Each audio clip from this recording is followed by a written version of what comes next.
దాని ప్రకారం మనకు విభజన తర్వాత కన్నా చూసుకుంటే ఆ విభజన వల్ల వచ్చిన నష్టం కన్నా గత 5 ఏళ్లలో 10 సంవత్సరాలు మీరే ఉన్నారే విభజన సమస్యలు ప్రాబ్లమ్స్ ఈ 5 ఏళ్లలో నేను 2019 నేను 2000 కాదు 2019 నుంచి 2024లో ఆంధ్రప్రదేశ్ చాలా నష్టపోయింది. 10 ఏళ్ళు వెనక్కి వెళ్ళింది.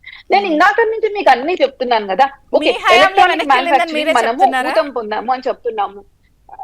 అట్లా కాదు, 2019 to 2024 లో ఆంధ్రాలో మేం లేం కదా. ఇప్పుడు ఫార్మసీ గ్లోబల్ హబ్ అవుతుంది, ఎలక్ట్రానికల్స్ గ్లోబల్ హబ్ అవుతుంది, మీకు క్యాపెక్స్ ఇన్వెస్ట్మెంట్ వచ్చింది అంటే స్టేట్స్ కూడా వాటిని ఉపయోగించుకోవాలి కదా. కర్ణాటకలో ఐఫోన్లు తయారు చేస్తున్నారు, తమిళనాడులో ఐఫోన్ తయారు చేస్తున్నారు, హర్యానా గుర్గావ్ లో మీకు అసలు అంతకు ముందు హర్యానా గురించి ఏం మాట్లాడుకునే వాళ్ళు, అక్కడ మీకు ఐటీ హబ్స్ వచ్చాయి, అక్కడ సర్వీస్ సెక్టర్స్ వచ్చాయి, అక్కడ 1,00,000 కోట్ల సర్వీస్ హబ్ జరుగుతుంది. మీకు ఆంధ్రప్రదేశ్ కి నేను ఒక ఎగ్జాంపుల్ ఇస్తాను.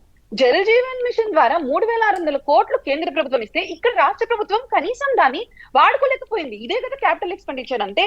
మీకు ఎన్ని ఇచ్చాం మేము? సాగర్మాల పోర్ట్స్ ఉన్నాయి, ఆంధ్రప్రదేశ్ కి ఒక పెద్ద పోర్ట్ ఉంది, దాని ద్వారా 36,000 కోట్ల ప్రాజెక్ట్స్ ఇస్తే అందిపుచ్చుకోలేకపోయింది. బేసిక్ ఇన్ఫ్రాస్ట్రక్చర్ కేంద్ర ప్రభుత్వం 10 లక్షల కోట్ల క్యాపెక్స్ ఎక్స్పెండిచర్ పెడితే గత 5 ఏళ్లలో ప్రభుత్వం వాడుకోలేకపోయింది. మీకు ఇన్ఫ్రాస్ట్రక్చర్ క్యాపెక్స్ అభివృద్ధి చేసుకోలేనప్పుడు కొత్త ఇండస్ట్రీస్ ఎక్కడ తీసుకొచ్చింది? సరే, ఇప్పుడు మీ పార్ట్నర్ టీడీపీ ఎన్డీఏలో కీలక భాగస్వామి వాళ్ళు చాలా రిక్వెస్ట్లు పెట్టారు. ఆంధ్రప్రదేశ్ ప్రత్యేకంగా ఏమైనా ఇవ్వబోతున్నారా? వాళ్ళు కొన్ని చెప్పారు ఇందాక నాతో, అమరావతి, పోలవరం, ఇన్ఫ్రాస్ట్రక్చర్ ఇలాంటి థింగ్స్ అని చెప్తున్నారు కదా. నేను ఒక్కటి చెప్తాను. ఇప్పుడు ఏం జరిగిందంటే, మీరు లేటెస్ట్ గా డెవలప్మెంట్ చూడండి. కర్ణాటకలో నాస్కామ్ ఉంటుంది, అక్కడ అంటే ఇండస్ట్రీస్ కి సంబంధించిన వాళ్ళు మొన్న కర్ణాటకలో ఒక బిల్లు తేవడం జరిగింది. ఐ థింక్ మీకు ఇదంతా తెలిసే ఉంటుంది. వెంటనే పెట్టారు అక్కడ ఇండస్ట్రీస్ కి సంబంధించిన వాళ్ళు, ఇది ఆందోళనకరంగా ఉంది, ఇలా చేస్తే కర్ణాటకలో పారిశ్రామిక అభివృద్ధి జరగదు అని. ఇక్కడ మంత్రి నారా లోకేష్ గారు వెంటనే దానికి రిప్లై ఇచ్చారు కదా, ప్లీజ్ కమ్ టు ఆంధ్రప్రదేశ్ అని చెప్పి.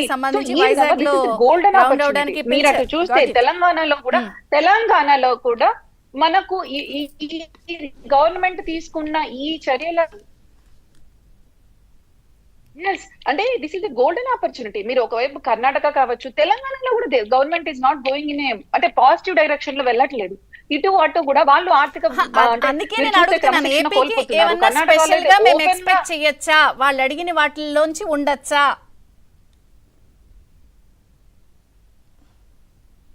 లాస్ట్ 5 years లో కూడా ఇంత జరిగినప్పటికీ కూడా 65,000 కోట్లకు పైగా ఆంధ్రప్రదేశ్ కి central government schemes already ground అయిపోయాయి, అంటే వాటి పనులు జరిగాయి.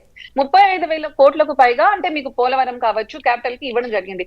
సో డెఫినెట్ గా ఆంధ్రప్రదేశ్ కి ఇప్పుడు నేను చెప్పినట్లు మనకు ఒక పెద్ద పోర్ట్ ఉంది, ఆ పోర్టు ద్వారా అనుసంధానం చేసుకొని నేను అనుకోవడము ఈ వైజాగ్, తిరుపతి, కొప్పర్తి ఇట్లాంటి చోట స్పెషల్ ఎకనామిక్ జోన్స్ లో కేంద్ర ప్రభుత్వం, రాష్ట్ర ప్రభుత్వం ఒక సమన్వయంగా ఏర్పరచుకొని, ఇప్పుడు క్యాపిటల్ ఎక్స్పెండిచర్ నాకు తెలిసి పోయినసారి 10 లక్షల కోట్లు ఉందంటే పెరిగి ఉంటుంది.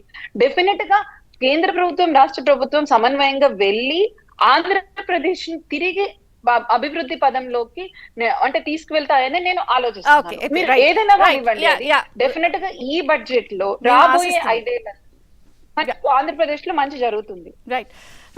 ఎకనామిక్ ఎక్స్పర్ట్ పాపారావు గారు కూడా జాయిన్ అయ్యారు. పాపారావు గారు